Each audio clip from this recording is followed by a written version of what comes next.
तो चलिए सेशन को आगे बढ़ाते हैं। खास मेहमान इस वक्त हमारे साथ इस हॉल में मौजूद हैं। राजनीति की बिसात पर कुछ खिलाड़ी ऐसे होते हैं जो हारे या जीते लेकिन खेल का रुख मोड़ने की ताकत हमेशा अपने पास रखते हैं।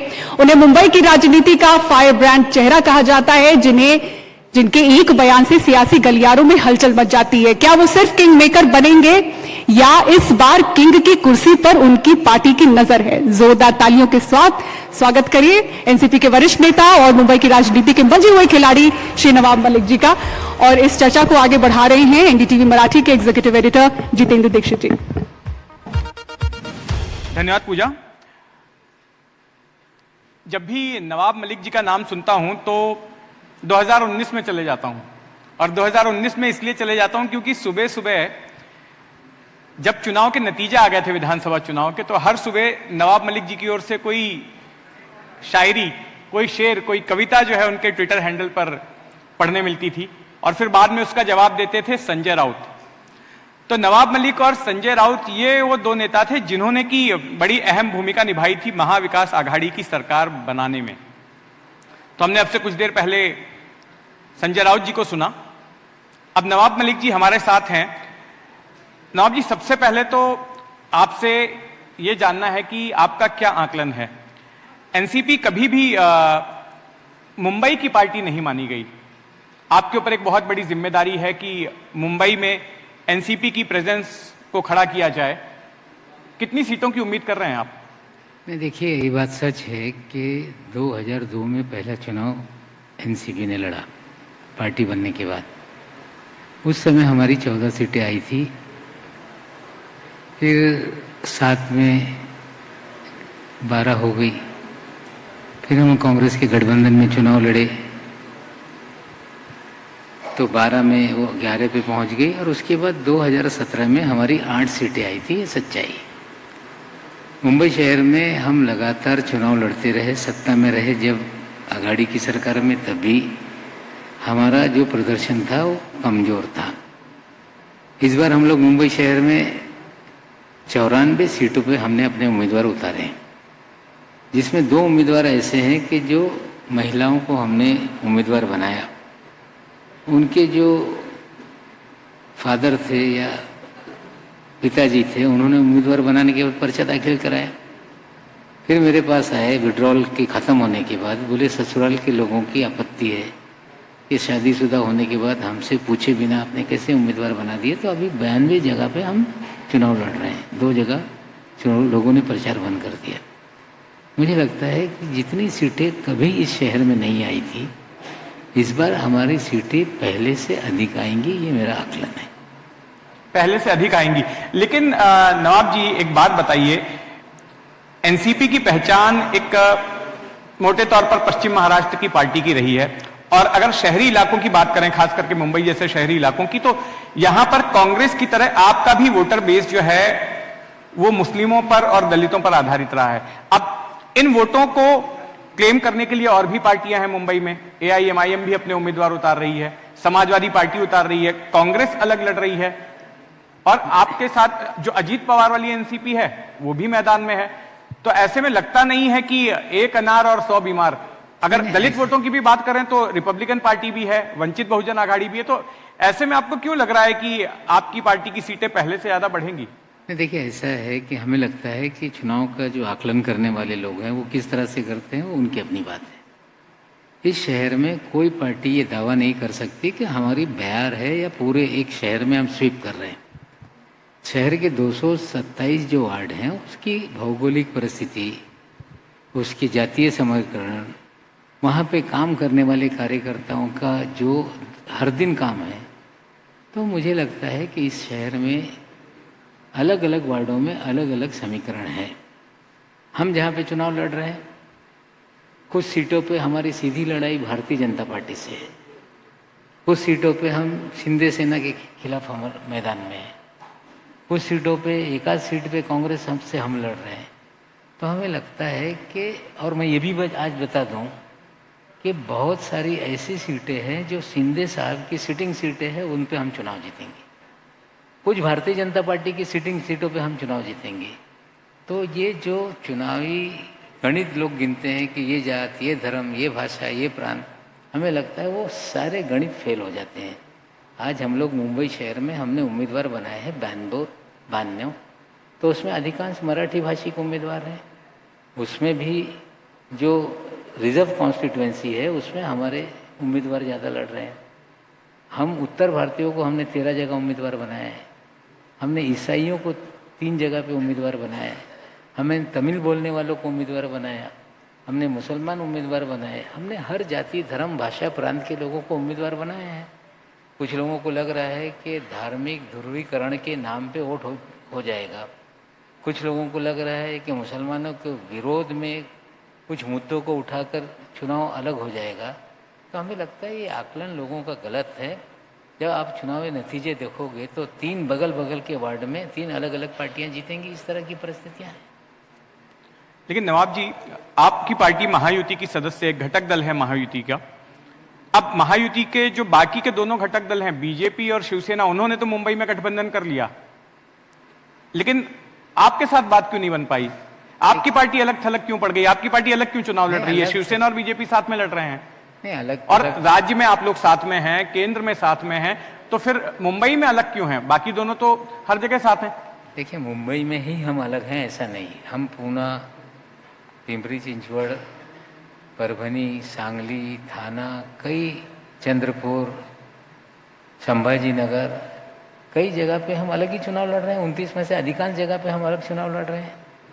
लेकिन मुंबई शहर की जब बात होती है, हमारे कार्यकर्ताओं का एक पहले से ही ये मांग थी कि हम अलग चुनाव मैदान में जाएं। हम तो और सीटों पे चुनाव लड़ना चाहते थे, लेकिन पार्टी के नेताओं ने कहा कि ज़्यादा सीटें मत लड़ो, मर्यादित सीटों पे चुनाव लड़ो। तो हमने कम सीटों पे चुनाव लड़ा। अब सवाल ये है कि 2 लोग इकट्ठा आ गए, आपको साथ में क्यों नहीं लिया? तो पार्टी हमारी पहले से अलग चुनाव लड़ना चाहती थी। और आज जो गठबंधन की राजनीति है, पिछले नगर पालिका के चुनाव में आपने देखा हर पार्टी अलग अलग दलों के साथ गठबंधन करके चुनाव लड़ रही थी। शिंदे साहब की पार्टी पवार साहब के साथ गठबंधन करके चुनाव लड़ रही थी। तो अलग अलग जगह पे अलग अलग तरह से लोग चुनाव लड़ते रहे। और इस बार भी पवार साहब के साथ जो शरद पवार साहब हैं, उनके साथ पूना, पिंपरी चिंचवड़, परभनी, सांगली में हमारा गठबंधन है। आज मुंबई शहर में वो अलग लड़ रहे हैं, हम अलग लड़ रहे हैं। लेकिन गठबंधन पिछले चुनाव में, इस चुनाव में अलग अलग जगह पे अलग अलग तरह के थे। अब ये जो एक गणित है, कोई कह रहा है कि महापौर हमारा बनेगा, मुझे लग रहा है कि किसी को स्पष्ट रूप से बहुमत नहीं आ पाएगा। अगर ये परिस्थिति बन गई कि हमारे बिना कोई बहुमत किसी को नहीं मिला है, तो जो लोग दावा कर रहे हैं कि हमारा महापौर बनेगा, तो हम दावा कर देंगे हमारा बनाइए, हमें आप समर्थन कीजिए। अगर एक सीट से मधु कोड़ा झारखंड के मुख्यमंत्री बन सकते हैं, तो 25-30 सीट वाली पार्टी हम अपना महापौर बनाने की मांग आगे रखेंगे। लेकिन नवाब जी, मुंबई में गठबंधन नहीं हो पाया आपकी पार्टी का महायुति में। इसके पीछे सियासी गलियारों में एक चर्चा भी यह है कि उसकी वजह आप भी रहे हैं कि बीजेपी को आप मंजूर नहीं थे। आपके खिलाफ जो आपराधिक मामला हुआ और जो ये कहा गया कि डी कंपनी के साथ में आपके जो कथित रिश्ते थे, और उसकी वजह से जो बीजेपी के लोग आरोप लगाते रहे, आपके खिलाफ जो मुहिम चली थी, तो एक वो बड़ी वजह रही जिसकी वजह से बीजेपी ने आपसे मुंबई में कन्नी काट ली। देखिए, ऐसा है कि जो न्याय प्रविष्ट है, मैं केस के बारे में कुछ कहूँगा नहीं। हमें लगता है उन्होंने क्यों हमसे दूरी बनाई, वो उसका जवाब देंगे। हम तो अकेले चुनाव लड़ना चाहते थे।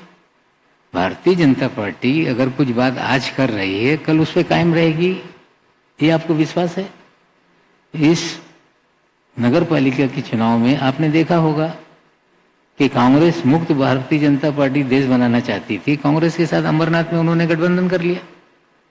चुपके चुपके, चोरी चोरी प्रेम था कुछ पार्टियों का। अब खुल्लम खुल्ला प्यार करेंगे हम दोनों आकोट में, अवैसी साहब और भारतीय जनता पार्टी साथ में है। तो हमें लगता है बीजेपी जो बोल रही है उस पर कायम रहेगी कि नहीं। अगर हंग परिस्थिति रही तो हम अपना महापौर बनाएंगे, ये मैं आपको आज कह रहा हूँ। और सबको हमारा समर्थन करना पड़ेगा। अगर जो भी हमारा समर्थन करेगा, हम उसका महापौर कौन होगा? मराठी होगा, मुस्लिम होगा? मुंबईकर होगा, मुंबईकर।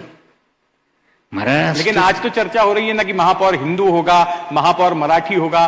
फिर बीजेपी के एक नेता कृपाशंकर सिंह जी ने मीरा भाईंदर में कहा कि वहां का महापौर हिंदी भाषी भी हो सकता है। कौन होगा महापौर? अगर ऐसा एनसीपी है, महापौर बनवाती है तो कौन महापौर होगा? ऐसा है कि मुंबई में रहने वाला हर आदमी जो नागरिक है उसी में से जो जीतेगा वो महापौर बनेगा, ये सच्चाई है। अब महाराष्ट्र के मराठी मुद्दे पर अगर सेना मन से चुनाव लड़ रही है तो बीजेपी हिंदू हिंदू तो हमेशा बोलते रही, लेकिन मजबूरी में मराठी भी बोलना पड़ रहा है उनको। लेकिन मैं ये मानता हूँ कि महाराष्ट्र का गठन भाषा के आधार पर राज्य बना और जो महाराष्ट्र में जन्मा हुआ है वो सब मराठी है, या महाराष्ट्र के बनने के पहले जो लोग इस शहर में रहते हैं वो भी मराठी है। लेकिन 15 साल की जो एक वो बनी हुई है कि जो डोमिसाइल जिसके पास है वो सारे लाभ ले सकता है। हमें लगता है इस मुंबई को बसाने में, मुंबई को आगे बढ़ाने में सभी जात धर्म के लोगों का प्रयास रहा है। उत्तर भारतीयों का भी पसीना इस शहर में बहा तो ये मुंबई का विकास हुआ। दक्षिण भारत से आए हुए जो मजदूर थे, जो आज आप देखते होंगे कि जो बीटी स्टेशन बना है, जो हेरिटेज बिल्डिंगें हैं, वो वहाँ के मजदूरों ने आके पत्थर गड़ गड़ के इस शहर को बनाया। इस शहर में सभी का खून पसीना बहा है, तब ये शहर मुंबई दुनिया की एक पहचान देने वाला शहर बना, देश की आर्थिक राजधानी बनी।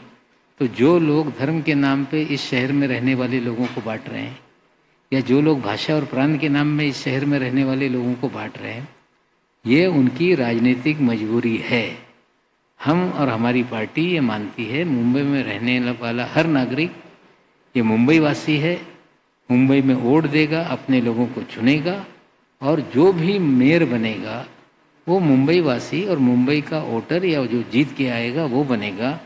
धार्मिक आधार पर, भाषा के आधार पर जो राजनीति की जा रही है वो मात्र वोटों को हासिल करने का, पोलराइज करने की राजनीति चल रही है। नवाब जी एक बात बताइए, बात चूंकि मुंबई की हो रही है, आपकी पार्टी की स्थापना 1999 में हुई, कांग्रेस से अलग हटकर आपने पवार जी के साथ पार्टी बनाई एनसीपी।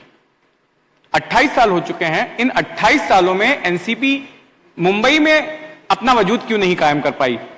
नहीं, देखिए ऐसा है कि मैं थोड़ा सा सच बात करना चाहता हूँ। मुंबई जो समझता है उसको कभी अधिकार ही नहीं दिया गया। जो हमारे यहाँ मंत्री बनते रहे, पालक मंत्री बने, जो ग्रामीण क्षेत्र से जीत के आते हैं, मुंबई के प्रश्न क्या है, ऐसे लोगों को मुंबई की जिम्मेदारी दी गई, वही मुंबई को डिक्टेट करते रहे।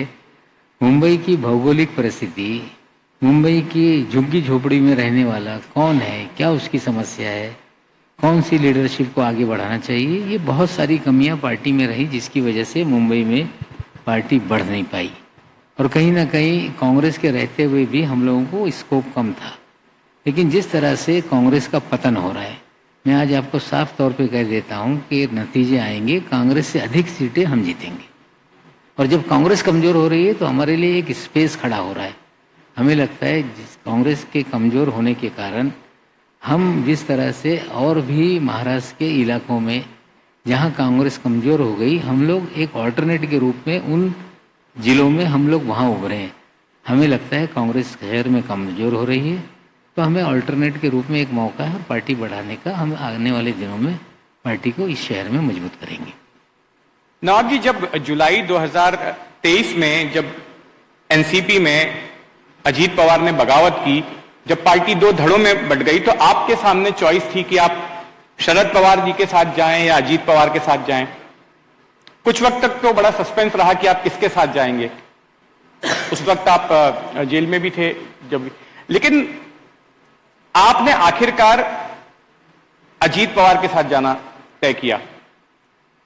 इस चॉइस के पीछे कारण क्या? क्योंकि आप तो शरद पवार के बड़े करीबी माने जाते थे, आपको पार्टी में लाने वाले भी शरद पवार ही हैं, तो ऐसे में आपने शरद पवार जी ने जिस ताकत से हम लोगों के साथ दिया, बीजेपी के बाद सरकार में चले गए उस समय की बात नहीं करता हूं। जब अपोजिशन में थे, अपोजिशन लीडर थे, तब भी बहुत सारी चीजें होती थी, अंदरूनी वो बातें मैं सामने नहीं रखना चाहता। लेकिन दादा का जो हम लोगों को समर्थन था, ये ताकत से हमारे साथ खड़े थे। जब मैं रिहा हुआ, घर आया, तो घर वालों से चर्चा की कि हम लोगों को कोई फैसला तो लेना पड़ेगा। तो परिवार की मेरी दोनों बेटियां, मेरे परिवार के लोग, बच्चे, सभी लोगों का ये कहना था कि राजनीति में उतार चढ़ाव आते रहते हैं, लेकिन जो आपके साथ संकट में खड़ा रहा, आपके ये दायित्व तो बनता है, जिम्मेदारी बनती है कि आप उसके साथ खड़े रहो। फिर हमने निर्णय ले लिया कि अजीत पवार के साथ रहेंगे। लेकिन सियासी गलियारों में ये भी चर्चा होती है कि आपने अजीत पवार के साथ जाना इसलिए तय किया क्योंकि अजीत पवार सत्ता के साथ में गए हैं और अगर आप उनके साथ जाएंगे तो आपके खिलाफ जो मामले हैं उनमें आपको राहत मिल सकती है। देखिए, न्यायालय में मामला है, जब कोई मामला न्यायालय में चले जाए तो न्यायालय ही फैसला करता है चीजों की। कोई न्यायालय का फैसला कोई दल बदल देगा, किसी नेता के बोलने से फैसले बदले जाएंगे, मैं ये नहीं मानता। अब मामला न्यायालय में है, वो चीजें चलेगी। दादा एक ऐसा नेता है जिसके साथ खड़ा रहता है तो वो ताकत से खड़ा रहता है। आज कितनी भी विरोध के बाद मुझे विधानसभा में उन्होंने उम्मीदवार बनाया, कितने विरोध के बाद जिम्मेदारी मेरे पास उन्होंने दे दी। तो हमें लगता है ऐसा नेता जो आपके साथ ताकत से खड़ा रहता है उसके साथ आपको खड़ा रहना चाहिए। और मुझे लगता है कि अजीत पवार जी जिस तरह की राजनीति करते हैं कि ऐसा नहीं कि किसी को कुछ बोल देंगे और बाद में कुछ अलग तरह की बात करेंगे। हमें लगता है स्पष्ट बोलने वाले, खुली राजनीति करने वाले नेता हैं और हम लोग उनके साथ हैं। नवाब जी, एक आखिरी सवाल है आपसे। अभी हाल के महानगर पालिका चुनाव में हम देख रहे हैं कि अजीत पवार जी लगातार बीजेपी को टारगेट कर रहे हैं, आरोप भी लगा रहे हैं, उनकी ओर से कई बयान भी दिए गए बीजेपी के अगेंस्ट में और इस हद तक दिए गए कि बीजेपी के महाराष्ट्र प्रमुख रविंद्र चौहान को उनको याद दिलाना पड़ा कि आप गठबंधन धर्म मत भूलिए। तो इसके पीछे की कहानी क्या है? क्या ये सब कुछ अजीत पवार बीजेपी के आला नेतृत्व की सहमति से कर रहे हैं कि हम आपके खिलाफ इस तरह की बयानबाजी करेंगे, या फिर कोई अलग राह पकड़ने के लिए वो कोई जमीन तैयार कर रहे हैं? नहीं, मैं उसके बारे में तो मैं कोई आज टिप्पणी करना मेरे लिए उचित नहीं है। लेकिन ये बात सच है कि पूना की धरती, पिंपरी चिंचवड़ जो दोनों शहर हैं, इनको एक स्वरूप देना, एक अलग तरह की पहचान बनाने में अजीत पवार जी का सबसे बड़ा रोल है। चाहे वो आईटी हब बने, चाहे एजुकेशन हब बना हो, या पिंपरी चिंचवड़ जो एक शहर जो गांव की तरह था उसको एक अंतर्राष्ट्रीय दर्जे का शहर बनाने में अजीत पवार जी ने बड़ी भूमिका निभाई। हमें लगता है कि जहां गलतियां हुई होंगी पिछले 9 साल से, तो बीजेपी दोनों जगह पे सत्ता में है, या 5 साल चुने हुए लोगों ने चलाया, या 4 साल उसके बाद एडमिनिस्ट्रेटर बैठकर सरकार वहाँ चलाता रहा, सरकार के माध्यम से चला। तो हमें लगता है दादा ने जो काम किए या इन 9 सालों में जो गलत काम हुए हैं, तो निश्चित रूप से जब आप चुनाव लड़ रहे हैं तो जो सच्चाई है या जो गलतियाँ हुई है उसको जनता के बीच में ले जाना। उन्हीं चीज़ों को अगर वो लेके जा रहे हैं लोगों के बीच में तो लोगों को समझना पड़ेगा जो गलत है तो गलत अगर कोई बोल रहा है तो उससे नाराज होने की उन्हें क्यों जरूरत है। धन्यवाद नवाब जी। हमारे पास सवाल तो ऐसे बहुत हैं लेकिन समय सीमित है, इसलिए इस बातचीत को यहीं खत्म करना पड़ रहा है। बहुत बहुत शुक्रिया। धन्यवाद।